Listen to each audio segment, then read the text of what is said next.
Hello student, welcome back. कल हमने किया था 16 सितंबर 2017 का शिफ्ट 1 का पेपर, ठीक है। और यहाँ पे हम लोग करेंगे शिफ्ट 2 का पेपर, ठीक है।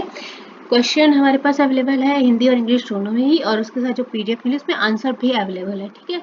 तो ना ही हिंदी के बच्चों को प्रॉब्लम होगी ना इंग्लिश लैंग्वेज में, ठीक है। दोनों ही कंबाइन है। चलो, एक्सप्लेनेशन नहीं देंगे, वीडियो बहुत लॉन्ग नहीं करना है। एक्सप्लेनेशन मॉर्निंग क्लास चल रही है, अगर आप इंटरेस्टेड हैं तो वहाँ पे आप अटेंडेंस दे सकते हैं, एज योर विश। अगर आपको टाइम नहीं मिलता है, मैं 5 क्वेश्चन की रील अपलोड करती हूँ, ठीक है। तो वहाँ पे मैं ईयर, डेट, शिफ्ट सब कुछ डाल के क्वेश्चन कंप्लीट करती हूँ वहाँ पे। अगर आपको टाइम नहीं मिल रहा है तो आप 3 सेकेंड वहाँ पे देख सकते हैं, ठीक है। चलो, when people are engaged in production of goods and services they are said to engaged in। देखो, जब भी इंसान कोई वस्तु या सेवाओं के उत्पादन में व्यस्त होता है तो उनका मेन मोटिव क्या होता है? आर्थिक गतिविधियों को बढ़ावा देना, ठीक है। तो आंसर हमारा यहाँ पे क्या हो जाएगा? आर्थिक गतिविधियां, ठीक है। चलो, नेक्स्ट क्वेश्चन पे चलते हैं हम लोग। देशों के विकास की तुलना के लिए सबसे महत्वपूर्ण गुणों में से एक किसे माना जाता है? देशों का विकास किससे होगा? जब तक इनकम नहीं होगी तब तक हो जाएगा क्या? नहीं होगा ना। तो यहाँ पे ऑप्शन नंबर 2 जो है सही आंसर है, ठीक है। Which part of Indian constitution deal with emergency provisions in India? आपातकाल जो उपबंध है किसके बारे में, कौन सा बताता है? पार्ट जो है हमारा पार्ट है XVIII, ठीक है, 18th। चलो, नेक्स्ट। सरकार निष्पक्ष एवं स्वतंत्र चुनावों पर आधारित होना चाहिए ताकि सत्ता में बैठे लोग के जीत हार के समान अवसर हो क्या? तो जो हमारा लोकतंत्र है यानी डेमोक्रेसी है वो निष्पक्ष होनी चाहिए, ठीक है। चलो, 1918 में किस शहर में महात्मा गांधी ने सफलतापूर्वक मिल मजदूरों की हड़ताल का नेतृत्व किया था? इन विच सिटी महात्मा गांधी? तो कहाँ से किया था? मैंने आपको बताया था ना, अहमदाबाद से किया था उन्होंने, ठीक है। मजदूरों की हड़ताल का नेतृत्व, ठीक है। चलो, 1191 में सुल्तान मोहम्मद गौरी को पराजित करने वाला प्रसिद्ध चौहान या चौहान शासक कौन था? तो वो था पृथ्वीराज तृतीय। नेक्स्ट, पृथ्वी की सतह से टूटकर घिस जाने की प्रक्रिया को क्या कहते हैं? देखो, जब भी हमारा लैंडस्लाइड होता है, कुछ भी होता है, मृदा ऐसे होती है, मिट्टी, तो उसको हम लोग क्या बोलते हैं? अपरदन, ठीक है। हो जाएगा। चलो, नेक्स्ट क्वेश्चन पे हम लोग चलते हैं। क्या एक सीमित क्षेत्र है जहां स्थल, जल एवं हवा एक साथ मिलते हैं जिससे सभी प्रकार के जीव पाए जाते हैं? ठीक है, तो क्या है ऐसा? जीव मंडल है ना, बायोस्फीयर, जहाँ पे हमारा क्या मिलता है? फील्ड भी मिलती है, लैंड भी होती है, वाटर भी होता है और एयर, सब एक साथ मिल जाता है, ठीक है। चलो, नेक्स्ट। सूर्य के प्रकाश परिवेश का कौन सा घटक बनता है? तो कौन सा घटक बनता है हमारा? अबायोटिक कंपोनेंट, ठीक है। चलो, सूर्य का प्रकाश की बात हो रही है ना, तो वो हमारा अजैव हो जाता है, ठीक है, जीव से रिलेट नहीं होता है। सलाइवा हैज द एंजाइम, क्या बताया था मैंने? सलाइवा की बात होगी, लार में मौजूद एंजाइम हमारा कौन सा हो जाएगा? टॉलिन, ठीक है, टाइलिन। थोड़ा सा इंग्लिश में यहाँ पे प्रिंट है, चलो कोई दिक्कत नहीं है, टाइलिन है, ठीक है। चलो, नेक्स्ट। पैनक्रियाज अग्नाशय में क्या है? तो अग्नाशय में आपका क्या मिलेगा? अग्नाशय में आपका मिल जाएगा 2 प्रकार की कोशिकाएं, एक्रोक्राइन और एंडोक्राइन, ठीक है। और हमें ऑप्शन कहाँ मिल रहा है? यहाँ, 2 types of cells, exocrine and endocrine, ठीक है। चलो, किसी सरल लोलक की गति किस चीज का एक उदाहरण है? सरल लोलक की गति हमेशा एक आवर्ती गति होती है, अब पीरियोडिक मोशन होता है, ठीक है। बहुत छोटे से पढ़ रहे हैं ना 10th 11 से।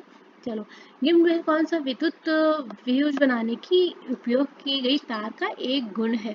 जो फ्यूज बनाने की तार होती है वो किस पर्पज से लगाई जाती है? कि हमारा फॉल्ट होगा, कुछ होगा तो वो जल्दी पिघल जाएगा, जब वो हम लोग को फॉल्ट का इंडिकेशन देगा, है ना। तो ये लगाई जाती है कि वो उससे ये पिघल जाता है और हमारा कट आउट हो जाता है ना। चलो, एक यूनिट के रूप में सहेजी की जानकारी का संग्रह क्या कहलाता है? एक यूनिट में जो हमारी जानकारी सहेजी जाती है उसका संकलन हमारा फाइल कहलाता है। हम लोग सारी जानकारी एक फोल्डर में बनाते हैं ना, जिसको फाइल बोलते हैं ना। चलो, निम्नलिखित में से कौन रासायनिक परिवर्तन नहीं है? ठीक है, भाप का पानी में परिवर्तित होना, ये कोई रासायनिक परिवर्तन नहीं है ना। भाप हमारी उठती है, हम लोग उसको कवर कर देते हैं, अपने आप पानी परिवर्तित हो जाती है ना।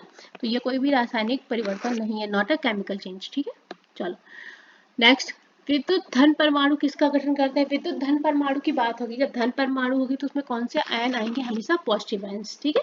चलो, कौन सा जीव प्रत्यक्ष अथवा अप्रत्यक्ष रूप से अपने निर्वाह हेतु उत्पादकों पर निर्भर करते हैं?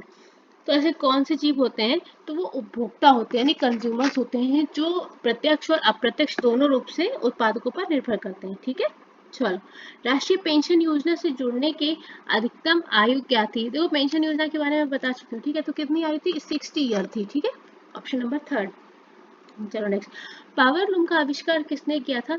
एडमंड कार्टराइट ने पावर लूम का आविष्कार किया था। यहाँ पे इसको इरेज कर देते हैं वरना 2 और 3 दोनों मार्क लगे।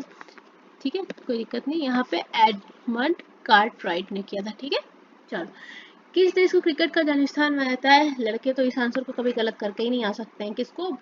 इंग्लैंड को। ठीक है, तो हमारा इंग्लैंड आंसर हो जाएगा। चलो, हमारे देश की सबसे प्राचीन भाषा कौन सी है? सबसे पहले भाषा हमारे देश में वेदों में सब में क्या थी? संस्कृत। ठीक है, निम्नलिखित में कौन ध्यानचंद पुरस्कार 2017 का प्राप्तकर्ता नहीं है?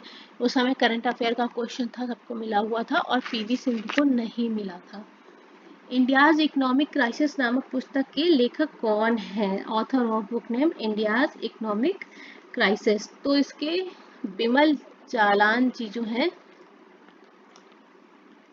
ठीक है, यहाँ पे कंफ्यूज नहीं होना, बिमल जालान जी की बुक है। ठीक है, चलो नेक्स्ट बोला है the Sendai framework is related to. जो सेंडाई फ्रेमवर्क है वो किससे रिलेट करता है? वो आपदा जोखिम में कमी यानी डिजास्टर रिस्क रिडक्शन करता है। ठीक है, नेक्स्ट एंड लास्ट, अगरतला एकीकृत चेक पोस्ट के बाद भारत बांग्लादेश सीमा पर दूसरी एकीकृत चेक पोस्ट कौन सी है?